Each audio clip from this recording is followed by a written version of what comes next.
Aadhaar card ఇచ్చేసారు అందరికీ. Ration కార్డులు అందరికీ ఉన్నాయా?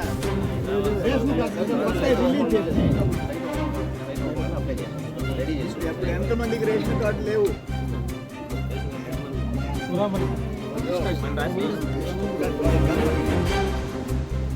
పేరు ఇవన్నీ కాకుండా కొత్తగా ఇళ్ళు లెట్రిన్లు కొత్తగా కట్టిస్తాము.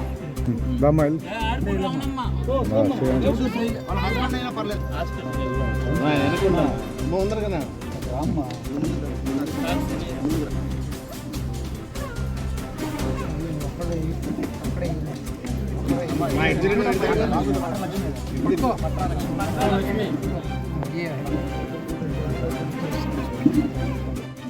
మల్లేశ్వరే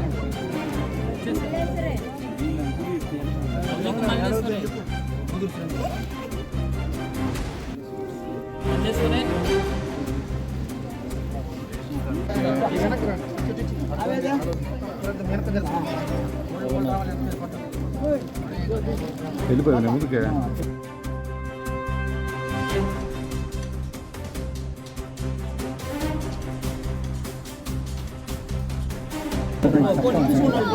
ఈమె సంజీవమ్మ, ఇంటి పేరేంది?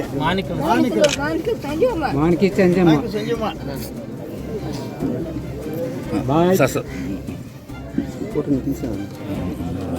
సంజీవమ్మ వయస్సు 100 ఏళ్ళంట. అయితే కార్డులో పుట్టిన తేదీలు అన్నీ ఎటువంటిదో తెలియదు కానీ 100 ఏళ్ళు. పింఛన్ లేదు, ఇల్లు లేదు, వాకిలి లేదు, 100 ఏళ్ళు బతికుంది సంజీవమ్మ. ఇప్పుడు ఆధార్ కార్డు ఇచ్చా, ఇప్పుడు రేషన్ కార్డు లేదు. రేషన్ కార్డులే 100 ఏళ్ళైనా పింఛన్లే. అది ఈరోజు మా సొసైటీ.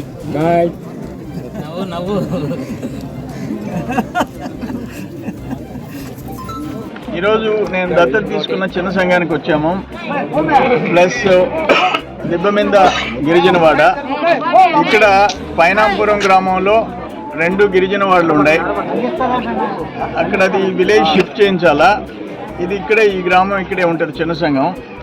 గిరిజనుల పరిస్థితి ఎట్టుందంటే, బర్త్ సర్టిఫికేట్స్ నేను ఇనిషియేటివ్ తీసుకున్న తర్వాత, నేను శ్రద్ధ తీసుకున్న తర్వాత ఈ ఉండే 2 కాలనీల్లో బర్త్ సర్టిఫికేట్స్ 70 ఇవ్వాల్సి వచ్చింది. ఆధార్ కార్డులు 80 మందికి ఇచ్చారు. 80 ఆధార్ కార్డులు లేవు. భారతదేశ పౌరులు, ఈ భూమి మీద పుట్టినోళ్ళు, కానీ దురదృష్టం గిరిజనులు. అది ఇప్పుడు ఈ జరిగిన అన్యాయం ఏంటంటే, గిరిజనులు కాబట్టి వాళ్ళకి బర్త్ సర్టిఫికేట్స్ ఉండవు. ఆధార్ కార్డులు 80 మందికి లేవు. ఓట్లు 43 మందికి లేవు ఓట్లు. తర్వాత పొజిషన్ సర్టిఫికేట్స్, వాళ్ళ స్థలాలకి పొజిషన్ సర్టిఫికేట్లు వాళ్ళకి ఎలాంటి ఆధారాలు లేకపోతే 17 మందికి ఇప్పించాము. ఇప్పుడు ration cards pending 35, old age pension pending 18. ఏమని చెప్పాలా? ఒక సచివాలయం, ఒక 12 మంది ఉద్యోగస్తులు, ఒక పంచాయతీ కార్యాలయం, పంచాయతీ సెక్రటరీ సిబ్బంది, ఒక ఎంఆర్ఓ ఆఫీస్, ఒక ఎండిఓ ఆఫీస్. ఏం నడుస్తుంది ఈ దేశంలో ఏం నడుస్తుంది పేదోళ్ళ విషయంలో? అన్ఫార్చునేట్. అందుకనే నేను నియోజకవర్గం మొత్తం స్పెషల్ డ్రైవ్ పెట్టించా ఆధార్ కార్డ్స్ విషయంలో. మ్యాక్సిమం ఆధార్ కార్డులు వాళ్ళకి ఇచ్చాం. అంటే ఆధార్ కార్డు లేకపోతే రేషన్ కార్డు అప్లై చేసుకునేదానికి లేదు, ఓల్డ్ ఏజ్ పెన్షన్ అప్లై చేసుకునేదానికి లేదు, ఇంకెలాంటి ఆధారం లేదు. ఆయన ఈ గడ్డ మీద పుట్టుండాడనే ఆధారాలు లేవు. అది పరిస్థితి. సో ఇప్పుడు నేనేం చెప్పానంటే, మొత్తం కొత్తగా ఇంకా గవర్నమెంట్, మా ప్రభుత్వం ఇల్లు శాంక్షన్ ఇంకా చేయబోతూ ఉంది, ఇంకా చేయలే. వాటిల్లో ఇల్లు శాంక్షన్ చేయించేస్తా. ఆ రేషన్ కార్డ్స్ 35 మందికి ఇప్పిస్తా, ఆ 18 మందికి పెన్షన్లు, ఓల్డేజ్ పెన్షన్లు కూడా ఇప్పిస్తాము, ఇళ్ళు కట్టిస్తాము, వాళ్ళకి ఏం కావాలనో వసతులు చూస్తా. మ్యాక్సిమం గిరిజన కాలనీల మీద కాన్సన్ట్రేట్ చేయాలని చెప్పేసి నిర్ణయం తీసుకున్నాము. అందుకనే ఫస్ట్ 1-2 నెలలు ఆధార్ కార్డుల మీద డ్రైవ్ పెట్టాం. మ్యాక్సిమం నియోజకవర్గాల్లో ఆధార్ కార్డు లేని వాళ్ళకి ఇప్పిస్తున్నాం. రేపు ఆ పెన్షన్లు అన్నీ కూడా కాన్స్టిట్యున్సీ వైజ్ గిరిజనుల విషయం ప్రత్యేక శ్రద్ధ తీసుకోవటం జరుగుతుంది. ఆ టాయిలెట్స్ కూడా దేనికి పనికి రాకుండా ఉన్నాయి, అవి కూడా కొత్తగా కట్టిస్తాం. వాళ్ళు బడికి పోతున్నారా లేదా, వాళ్ళకి న్యాయం జరుగుతుందా, వాళ్ళకి ఏమైనా అన్యాయాలు జరుగుతున్నాయా, ఎవరైనా పెద్దరెడ్లు వాళ్ళ స్థలాలు ఏమైనా కబ్జా చేస్తున్నారా, వాళ్ళకి భూములు ఉంటే, ఇప్పుడు భూములు చూడండి, వాళ్ళకి నష్టపరిహారం ఎప్పుడో 49,000 ఉంటే చాలామందికి పెండింగ్ ఉందంట. రీసెంట్గా మనం 18 లక్షలు ఇప్పించున్నాం. ఆ 18 లక్షల లెక్క నష్టపరిహారం రావాలి కదా, రానోళ్ళు కొంతమంది.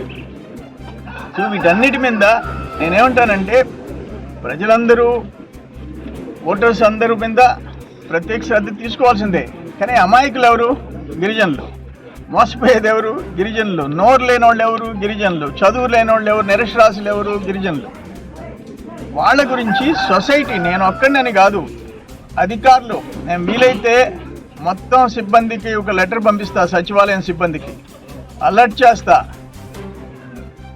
మీకు బాధ్యత లేదా? ఏం చేస్తున్నారు? 5-6 ఏళ్ళ నుంచి సచివాలయం సిబ్బంది 12 మంది పనిచేస్తున్నారు. ఎవరి కోసం మీకు ఉద్యోగాలు? ఎవరి కోసం మీకు జీతాలు?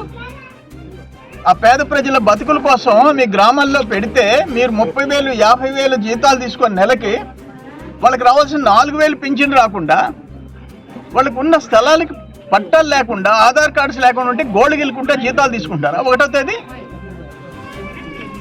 ఇది దురదృష్టం. ఇది నేను జిల్లా అధికార యంత్రాంగానికి కూడా చెప్తుండా, జిల్లా మొత్తం గిరిజన వార్డుల్లో ఆధార్ కార్డులు, ఒక్క సరేపల్లి కాదు, మొత్తం నెల్లూరు జిల్లాలో ఆధార్ కార్డ్స్, రేషన్ కార్డు, పెన్షన్లు, వాళ్ళ స్థలాలకి పొజిషన్ సర్టిఫికేట్లు, బర్త్ సర్టిఫికేట్లు. ఇప్పుడు మేము చెప్పాం కదా, నేను ఇక్కడ బర్త్ సర్టిఫికేట్లు ఇప్పించాం, ఆధార్ ఇప్పించాం, ఓటర్స్ ఎన్రోల్ చేయించాం, పొజిషన్ సర్టిఫికేట్లు ఇచ్చాం, ఇప్పుడు మళ్ళీ రేషన్ కార్డులు ఇవ్వబోతున్నాం. ఒక్క గిరిజన కాలనీ గురించి నేను పట్టించుకుంటే 80 మందికి ఆధార్ లేదా, బర్త్ వాళ్ళు పుట్టిన సర్టిఫికేట్ లేదా, ఓట్లు లేవా, రేషన్ లేదా, పొజిషన్ లేదా, ఏందయ్యా ఎక్కడికి పోతున్నామయ్యా మనం? దురదృష్టం ఇది. నేనేమంటాను, నా పక్కన ఉండేవాళ్ళు, ఈ ఊర్లో ఉండేవాళ్ళు ఏం చేస్తున్నారు, మా సర్పంచ్ దగ్గర నుంచి, మా నాయకులు, పాత నాయకుల దగ్గర నుంచి ఏం చేస్తున్నారు? తోటి బిడ్డలకి ఈ పరిస్థితి ఉన్నప్పుడు, అందుకని వీళ్ళు అధికారులు, సచివాలయ సిబ్బంది, మా తోటి నాయకులు, కార్యకర్తలు అందరూ గిరిజనుల విషయంలో ప్రత్యేక దృష్టి పెట్టండి. అక్కడ దళితులు, ఎస్సీలు, బీసీలు ఎవరికి అన్యాయం జరుగుంటే ప్రత్యేక దృష్టి పెట్టండి అని నేను అందరికీ విజ్ఞప్తి చేస్తున్నాను.